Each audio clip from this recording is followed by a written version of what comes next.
주의 이름으로 사랑합니다. 이제 옆에 있는 분 모시고 하세요. 주의 이름으로 사랑합니다.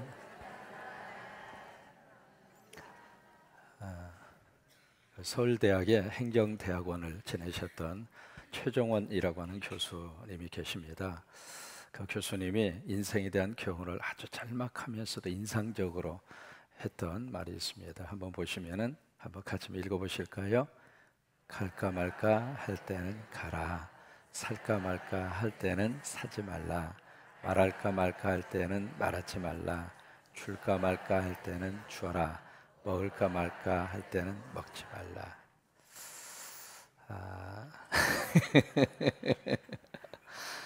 아주 짧은 그 SNS에 올라온 글인데 굉장히 이렇게 생각하게 하는 그런 내용의 글이더라고요. 저는 이제 저 글을 보면서 두 가지를 생각을 했어요. 첫째로 이제 긍정적인 고민이 될 때는 긍정적인 방향으로 가라. 그 교훈이고, 이제 부정적인 어떤 고민과 갈등이 생겼을 때는 아예 하지 말라. 어떤 이렇게 보면은 긍정적인 어떤 고민에 이렇게 할까 저렇게 할까, 그럴 때는 긍정적인 방향으로 이제 행동을 하고, 어떤 부정적인 갈등과 고민이 생길 때에는 아예 처음부터 시도하지 말아라. 이제 그걸 하나 배울 수가 있고, 두 번째는 삶은 끊임없는 선택의 연속이구나라고 하는 생각을 해보게 됩니다. 우리 계속해서 이것을 선택할까 저것을 선택할까 계속 그러잖아요. 그래서 우리 삶에 네 가지의 단계가 있다, 그렇게 이야기하는데, 기승전결 아시는 내용이죠? 기승전결. 그런데 그 기승전결 가운데 가장 첫 번째 출발이 되는 것이 뭐냐면 기입니다. 기라고 하는 것은 일어나는 거예요. 한번 시작해 보는 거예요. 한번 시도를 해보는 거예요. 그러니까 무엇이든지 뭔가 한번 해보려고 하는 그 기가 먼저 있어야 그 다음에 승도 있고 전도 있고 결도 있다고 하는 거예요. 승이라고 하는 것은 오르는 거잖아요. 전이라고 하는 것은 전진하는 것이고, 결이라고 하는 것은 마지막 결과잖아요. 그러니까 어떤 마지막 결과를 기대한다면 가장 먼저 우리들이 시도해야 할 선택은 기라고 하는 거예요. 여러분, 이 새벽에 전부 다 기하신 거예요. 새벽을 깨운다고 하는 것은 하루의 삶의 길을 시작하는 거거든요. 근데 특별히 아버지의 전에서 성령의 기운으로 시작하는 하루는 행복합니다. 서로 다시 한번 주의 이름으로 사랑합니다. 솔로몬이 삶의 현장에서 기가 막힌 현실을 들여다보게 돼요. 뭐냐면 어느 한 고장에 가서 보니까 거기에 빈민들, 가난한 사람들이거든요. 가난한 사람들을 막 학대를 해요. 가난한 것도 억울해 죽겠는데 거기에다가 인격적인 모독을 당하고 그리고 학대를 받는다고 생각하니까 얼마나 마음이 아픕니까? 그런데 또 한쪽에 가서 보니까 의의와 공의가 쫙 펼쳐져야 할 장소가 완전히 의의도 공의도 부정당하는 현실을 보게 돼요. 그런 현실을 보면서 이 솔로몬은 그렇게 이야기합니다. 과연 왜 이것이 우리 삶 속에서 이렇게 일어나야 하는 것인가? 왜냐하면 특별히 하나님의 관심의 대상이, 성경이 보시면은 가장 많은 관심의 대상의 계층이 누구냐면 가난한 자입니다. 두 번째는 고아입니다. 세 번째는 과부입니다. 왜 하나님이 이 세 가지 계층에 대해서 그렇게 많은 관심과 그리고 사랑과 그리고 그들을 향하여 끊임없이 우리들이 관심과 사랑을 베풀라고 이야기를 하시는 것인가? 몇 가지 이유가 있습니다. 그 세 부류의 사람들은 하나님 아니면 의지할 대상이 없습니다. 여러분, 세상에서 가난한 사람, 고아, 과부 돌봐주는 기관이 물론 있기는 있습니다만은 벌써 구약 성서 시대나 신약의 성서 시대에 그들은 철저하게 소외된 사람들이에요. 누구 하나 관심 기울여지지 않는 계층이었거든요. 근데 그들을 향하여 끊임없이 하나님은 사랑을 쏟아부어 주고 계세요. 지금도 하나님은 우리 가운데 그런 분들에게 하나님의 사랑이 임할 줄로 믿습니다. 또 하나, 왜 그분들에게 하나님의 관심과 사랑이 있을까? 그분들은 하나님 위에는 붙을 사람이 없어요. 그래서 하나님이 그들에게 더 큰 사랑을 쏟아 부어 주시는 것이거든요. 그런데 솔로몬이 삶의 현장에서 느끼고 본 것은 하나님의 말씀대로 안 되더라 이 말이에요. 그것이 세상입니다. 참교회요. 교회도 그럴 가능성이 참 많습니다. 왜? 세상 한복판 속에 교회가 있기 때문에 그래요. 가난한 사람이 등록할 때하고 부자가 등록할 때하고 과연 우리는 똑같이 그를 하나님의 자녀로 대하고 있는가? 고아하고 과부가 우리 교회에 오셨을 때 그들을 정말로 하나님의 심정으로 받아들이고 그들을 우리들이 품어주고 있는가 한번 고민하고 생각을 해볼 때 과연 성경의 말씀대로 우리가 얼마나 하고 있을까 하는 고민을 하지 않을 수가 없어요. 그게 우리 현실이라고 하는 거예요.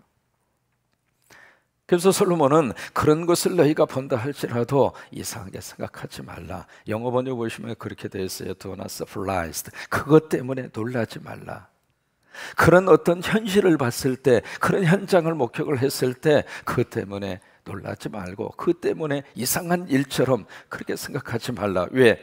세상은 어차피 그런 거니까. 과연 이 말씀이 무슨 말씀일까? 이것을 예수님은 마태 13장에서 비유적으로 우리의 말씀을 해주셨어요. 그 비유가 바로 뭐냐면 알곡과 가라지 비유입니다. 마태 13장으로 가서 한번 보실까요? 그 비유하고 이 전도서의 말씀하고 서로 일맥상통을 하고 있거든요. 마태 13장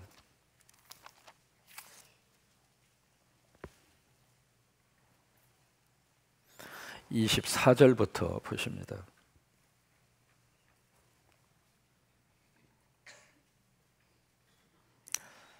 예수께서 그들 앞에 또 비유를 들어 이르시되 천국은 무슨 씨를 뿌렸어요? 그게 천국이에요. 여러분 우리 가정을 천국으로 만들고 싶으면 좋은 씨를 많이 뿌리면 돼요. 그러면 우리 가정이 천국이 되는 거예요. 인정하세요?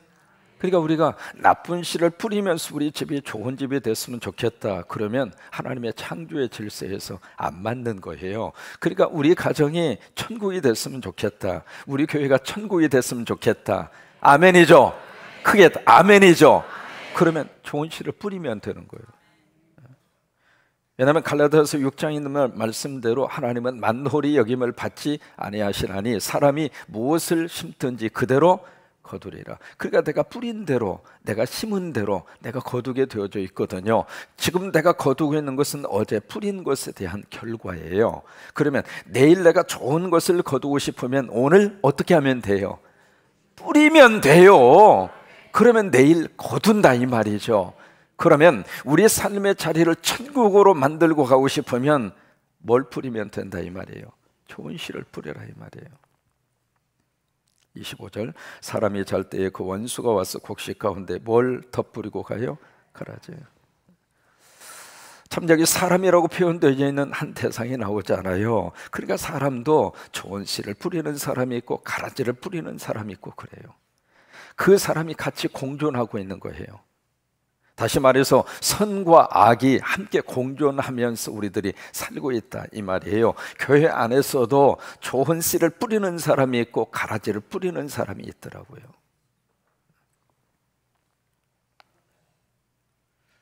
근데 그 사람들이 잘 때 그 가라지를 누가 덧뿌리고 갔느냐면 25절에 보시면 원수라고 표현이 되어 있어요. 그러니까 좋은 씨를 뿌리는 사람하고는 정반대의 개념을 가지고 있는 대상을 이야기를 하고 있는 것이죠. 26절 싹이 나고 결실할 때에 뭣도 보여요? 가라지도 보여요. 27절 집주인의 종들이 와서 말하되 주여 밭에 좋은 씨를 뿌리지 아니하였나이까? 그런데 가라지가 어디서 생겼나이까? 이게 우리의 고민입니다. 왜 우리 가정에 좋은 씨만 자라서 우리 가정이 천국이 됐으면 좋겠는데 부부가 서로 만나서 서로 여보 당신하고 서로 한 세상 나 당신 때문에 행복했어요. 여러분 부부의 관계 속에서 그 말을 하고 그 말을 들을 수 있는 것처럼 행복한 게 없습니다. 따라서 한번 해보세요. 당신 때문에 크게 하시면 훨씬 더 좋습니다. 당신 때문에 나 행복했어요. 인간의 만남 속에서 서로 그 말을 주고받을 수 있는 사람은 최고로 잘 사는 사람이에요. 돈이 많아서 잘 사는 게 아니에요. 큰 아파트에 살아서 잘 사는 게 아니라 정말 내가 만나는 사람을 통해서 나 당신 만나 행복했다. 나 우리 여신도 만나서 행복했다고. 이 말을 서로 이렇게 해줄 수 있는 관계라면 최고로 좋은 관계거든요. 근데 딱 만나면서 나 당신 만나 열받쳤어. 당신 만나 내 인생 쪽박 찼어. 그러면 이게 불행한 거잖아요. 그래서 좋은 씨를 뿌려서 그런 천국의 모습으로, 천국의 부부로, 천국의 가정으로, 천국의 교회로, 천국의 사회로 그렇게 만들고 싶은데 거기에 가라지가 보이더라 이 말이에요. 거기에 악이 있고 불의가 있고 그리고 세상적인 부패가 있고 그런 것들이 들끓고 있다 이 말이에요. 그게 우리의 고민이에요. 그게 우리 갈등이에요. 근데 그것은 일반 내가 보고 있는 대상들뿐만 아니라 사실은 구체적인 그 장소가 어디냐면 여기입니다. 그 갈등과 고민을 그대로 표현한 것이 로마서 7장입니다. 사도 바울의 그 고민과 갈등이 너무 깊은 거예요. 오라, 내가 원하는 바 선은 행하지 아니하고 원하지 않는 바 악을 행하는도다. 그래서 마지막 그 탄식을 하잖아요. 오라, 나는 곤고한 자로다. 누가 나를 이 사망의 몸에서 이끌어 낼 수 있겠는가? 그 고민과 갈등이에요. 28절, 주인이 이르되 누가 이렇게 했어요? 원수가 이렇게 하였구나. 보세요. 성령님이 역사하시면은 마귀와 사탄도 역사를 한다는 이야기예요. 하나님의 강하게 역사를 끌고 가시면은 어두움의 영도 또 강력하게 역사를 하더라 이 말이에요. 그러니까 원수가 이렇게 하였구나. 그러니까 성령의 놀라운 역사를 통해서 우리 삶의 자리에 좋은 씨를 하나님이 막 뿌려주시고 이것이 바로 은혜 받는다라고 하는 말이에요. 성령이 충만하다는 이야기는 성령님이 내 안에 오셔서 하나님이 원하시는 씨앗을 자꾸 뿌려주시는 거예요. 그래서 은혜도 뿌려주시고 성령이 9가지 열매도 뿌려주시고 능력도 뿌려주시고 은사도 뿌려주시고 말씀의 권능도 뿌려주시고 그래서 성령님이 그렇게 좋은 씨앗을 뿌려주시는데 그 옆에 원수 마귀와 사탄도 부지런히 움직이더라 이 말이에요. 왜? 넘어지게 하려고. 28절, 주인이 이르되 원수가 이렇게 하였구나. 종들이 말하되 그러면 우리가 가서 이것을 뽑기를 원하시라이까. 그러니까 종이 가서 뽑아버린 것이 아니라 주인에게 물어요. 이것이 우리들의 신앙적인 자세여야 합니다. 내 생각으로 판단하고 행동하기 전에 하나님에게 물어보는 습관. 하나님 어떻게 할까요? 성령님 어떻게 할까요? 한번 해보세요. 성령님 어떻게 할까요? 갈까요 말까요? 살까요 말까요? 줄까요 말까요? 끊임없이 우리들은 성령님이 그렇게 질문을 던져보아야 할 필요가 있거든요. 오늘 하나님 앞에 어느 한 장소에 가야 돼요. 그럼 묻자 이 말이에요. 성령님 과연 갈까요 말까요? 그러니까 여기에 종들은 그냥 가서 행동한 것이 아니라 그 주인에게 물어봤어요. 어떻게 할까요? 가라지를 가서 뽑을까요? 그 이야기는 바로 뭐냐면 종들의 심정으로서는, 종들의 생각으로서는 당장 가서 그 가라지를 뽑고 싶은 거예요. 악을 골라내고 싶은 거예요. 불의한 자를 몽댕이를 쳐서라도 죽여버리고 싶은 거예요. 여러분, 우리 그렇게 애절하게 기도했던 제목 가운데 하나가 뭔 줄 알아요? 하나님, 김일성 혹 터지게 해주세요. 정말로 세게 기도했거든요. 하나님 혹이 터지게 하여 주옵소서. 믿습니다. 힘이 10m 튀기면서 그렇게 기도를 했는데 그 다음날 보면은 김일성 혹이 그대로 붙어있고 혹이 터져 죽었어요. 죽을 때 돼서 죽었어요.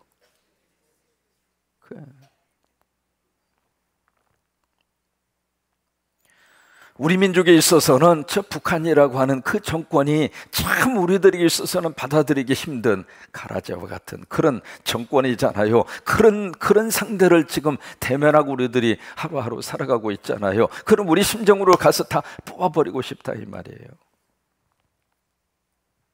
29절, 뭐라고 주인이 말씀하세요? 주인이 이르되 뭐라고 그래요? 가만둬.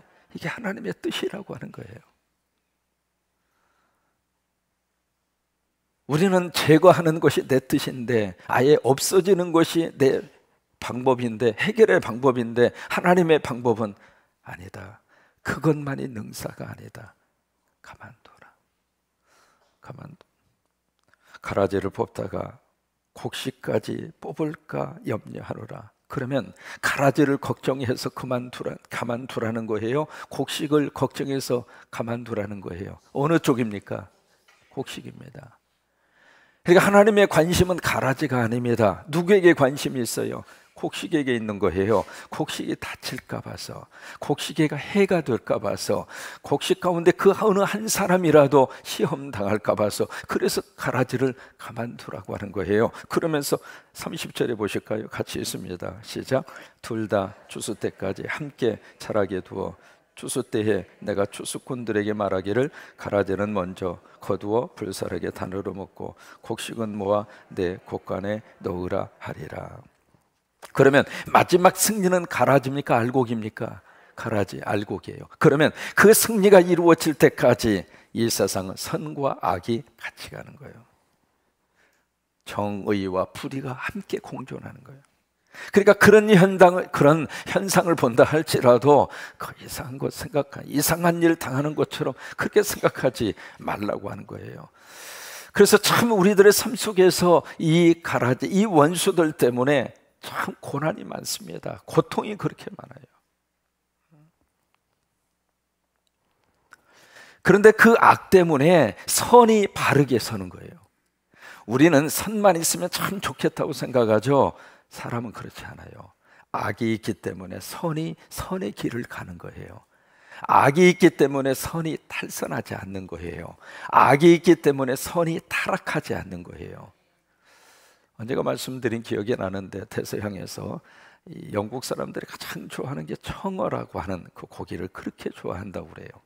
근데 그걸 북해도에서 이제 청어가 잡히는데 거기서 영국 런던까지 갔다가 운반하는 과정에서 이 청어가 하도 성질이 괴팍해서 그러는지 이 청어가 그 오랜 세월 동안 이렇게 운반하는 과정에서 청어가 다 죽어요. 그런데 그 중에 어느 한 사람이 기가 막히게 북해도에서 청어를 잡아서 팔팔 살아있는 화로로 영국 런던에 와서 남들보다도 아주 비싼 가격에 청어를 파는 거예요. 도대체 저 사람은 어떻게 해서 청어를 살려가지고 오나 해서 물어보니까 비법이 아주 간단했잖아요. 청어를 잡아먹는 천적을 청어가 있는 그 통에다가 몇 마리 집어넣는다는 거예요. 그게 숭어랍니다. 숭어. 이 숭어는 청어를 잡아먹고 사는데 그 청어가 있는 잡힌 그 통 속에다가 숭어 서너 마리를 집어넣으면 이 숭어가 청어 몇 마리는 잡아먹겠죠. 근데 나머지 청어들은 잡아먹히지 않으려고 어떻게 할 것 같아요? 계속 움직이는 거예요. 날 살려라, 날 살려라, 나 잡아먹겠다, 아니다, 날 살겠다, 계속. 그러니까 청어가 막 열심히 분주하게 막 그렇게 살기 위해서 몸부림을 치니까 우울증 걸릴 시간이 없는 거예요. 막 바쁘게 살다가 보니까 다른 데 정신을 쏟을 시간이 없는 거예요. 꽥 하고 죽을 시간도 없는 거예요. 그래서 팔팔하게 그렇게 청어가 사는 거예요. 악이 없었으면 좋겠지만은 그 악이 우리의 영성을 깨워가는 거예요. 우리가 다윗을 봅니다마는 다윗을 다윗되게 했던 사람 가운데 한 사람이 누구냐면 사울입니다. 참 아이러니컬한 모습이에요. 모순적인 내용 가운데 하나인데 그 다윗을 계속 괴롭힌 사람이 누구냐면 사울이에요. 사울. 근데 그 관계가 무슨 관계예요? 장인하고 사유 관계입니다. 그 관계임에도 불구하고 권력의 그 자리를 향한 인간의 욕망은 모든 인간 관계를 파괴시켜 버리는 거예요. 그래서 17년 동안 사울이 다윗을 계속 쫓아다니면서 이놈 잡아라, 이놈 잡아라. 그러면 다윗은 날 살려라, 날 살려라. 그래서 아둘람 굴속에 들어가기도 하고 블레셋 진영으로 도망가기도 하고 거기서 아기스라고 하는 왕 앞에서 침을 질질 흘리면서 살고 싶어서 그러면서 계속 다윗이 17년 동안 악에 쫓겨서 하나님의 마음이 합했던 이 다윗이 그 고난의 여정을 겪잖아요. 그 고난 속에서 다윗의 영성이 터진 거예요. 고난 속에서 하나님을 찾은 거예요. 고난 속에서 하나님의 사람이 된 거예요. 그래서 터져나온 것이 여호와는 나의 목자시니 내게 그 고백이 거기서 터진 거예요. 악이 없었으면 얼마나 좋겠어요. 그런데 그 악 때문에, 그 불의 때문에 우리가 영성의 세계를 새롭게 걸어갈 수 있는 계기가 될 수 있다고 하는 거예요.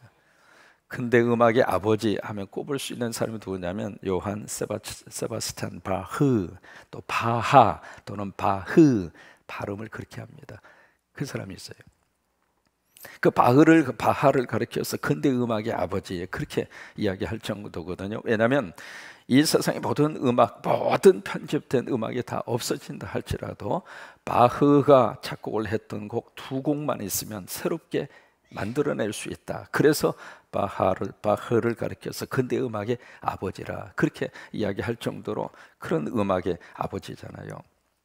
그런데 바흐의 인생을 들여다보면 참 고난과 좌절의 연속 시리즈 인생입니다. 사람이 어떻게 이런 인생의 여정을 살 수 있을까 싶을 정도로 바흐가 그런 고난의 인생을 걸어요. 10살 때 양쪽 아버님, 어머님이 세상을 떠납니다. 그래서 한 아가씨를 만나서 결혼을 해요. 근데 결혼 생활 13년 만에 자기 부인이 세상을 앞서서 떠납니다.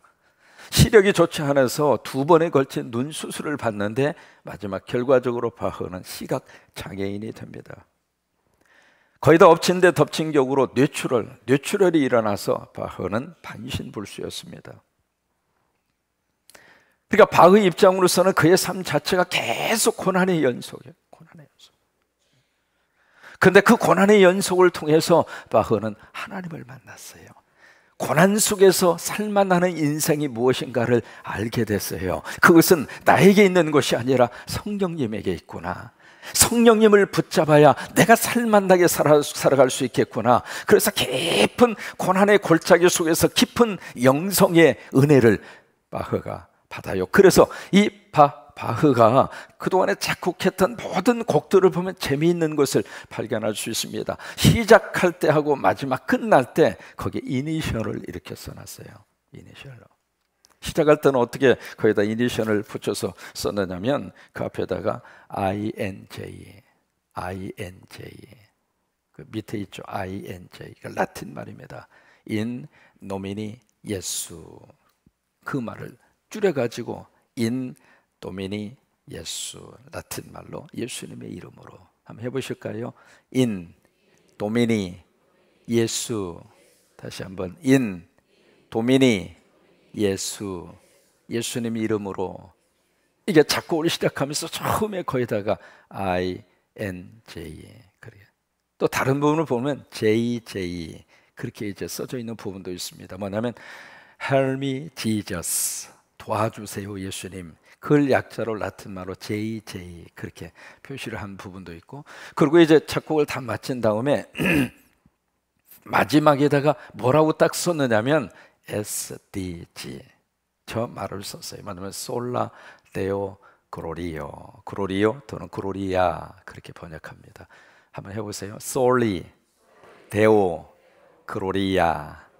솔리라고 하는 것은 only라고 하는 말입니다. 오직이라고 하는 말이에요. 그 다음에 데오라고 하는 말은 God, 하나님이라고 하는 뜻이에요. 그 다음에 그로리아라고 하는 것은 영어로 glory, 영광이라고 하는 뜻입니다.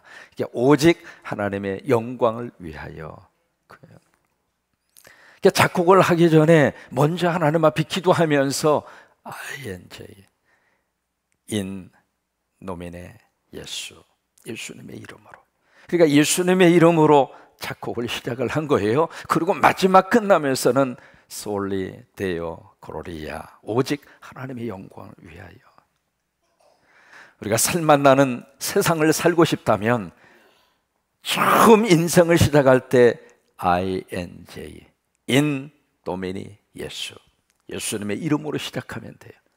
하루를 살 때 해도 예수님의 이름으로 시작하고, 직장 출근할 때 해도 예수님의 이름으로 출근하고, 공부 시작하기 전에도 예수님의 이름으로 공부를 시작하기 위해서 기도하고. 그러니까 우리가 무엇을 하든지 간에 다시 한번 보여줘 봐요.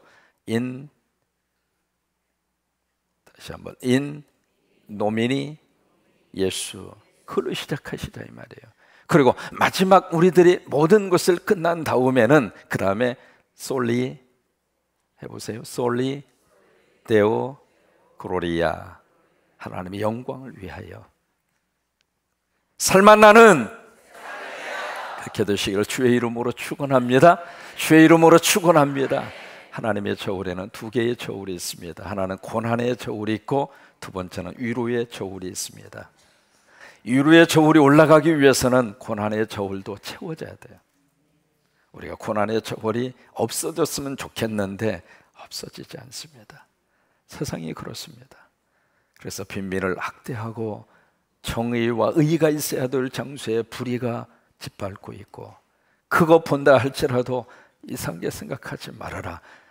그리고 오히려 그런 속에서 오히려 하나님의 영성으로, 그래서 하나님의 거룩한 은혜의 자리로 더 멋지게 달려가는 여러분이 되셔서 정말로 살맛나는 인생이, 살맛나는 세상이, 살맛나는 가정이 여러분을 통해서 이루어지게 되기를 주의 이름으로 축원합니다. 오늘은 남신도회에서 아침을 준비해 주셔서